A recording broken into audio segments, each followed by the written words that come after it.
শীতকাল মানেই ব্যাডমিন্টন। চলুন দেখি কিভাবে লোকাল ফ্যাক্টরিতে তৈরি হয় ব্যাডমিন্টন খেলার র্যাকেট বা ব্যাট।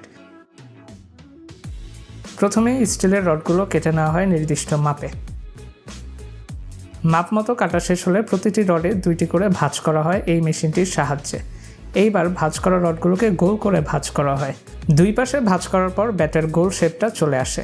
একে একে প্রতিটি রডকেই গোল শেপ দেওয়া হয়। এরপর একটি ছোট্ট টুকরা নিয়ে তার দুই প্রান্তে চাপ দিয়ে চিকন করে ফেলা হয়। এরপর করা হয় ছিদ্র। ব্যাটের হ্যান্ডেল বরাবর করা হয় একই রকম ছিদ্র। এরপর ওই ছোট্ট টুকরোটিকে হ্যান্ডেল বরাবর জোড়া দিয়ে দেওয়া হয়। এবার সম্পূর্ণ গোল অংশ জুড়ে অসংখ্য ছিদ্র করা হয় ওয়্যারিংয়ের জন্য। এই ছিদ্রগুলো দিয়ে রগ বাঁধাই করা হবে। তবে তার আগে গোল শেপটিকে র্যাকেট ব্যাটের ডিম্বাকৃতির শেপে নেওয়া হয়। এই মেশিনটি গোল র্যাকেটগুলোকে টেনে পারফেক্ট শেপে নিয়ে আসে একদম। তারপর নেওয়া হবে পেইন্টিংয়ের জন্য। তাই সবার আগে র্যাকেটগুলোকে নির্দিষ্ট দূরত্ব বজায় রেখে সাজানো হয়। তারপর ঢোকানো হয় পেইন্ট চেম্বারে। এখানে স্প্রে পেইন্টের সাহায্যে নিখুঁতভাবে রং করা হয় প্রতিটি ব্যাট। রং করা শেষ হলে ব্যাটগুলোকে শুকানো হবে।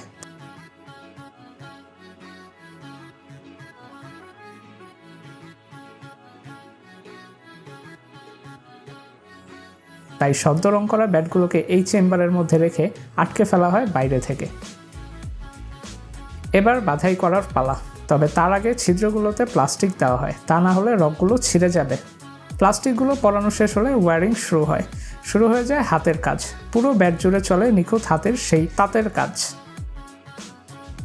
কাঠের তৈরি হ্যান্ডেলের মধ্যে আঠা ঢুকিয়ে ব্যাটগুলোকে জোড়া দেওয়া হয়।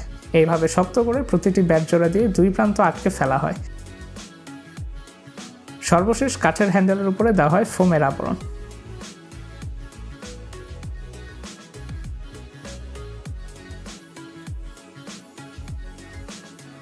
ফোমটি পেঁচানো হলেই সম্পূর্ণ ব্যাটটি এবার খেলার জন্য প্রস্তুত হয়ে যায়। আর তারপর প্যাকেজিং করে পাঠিয়ে দেওয়া হয় দোকানে দোকানে।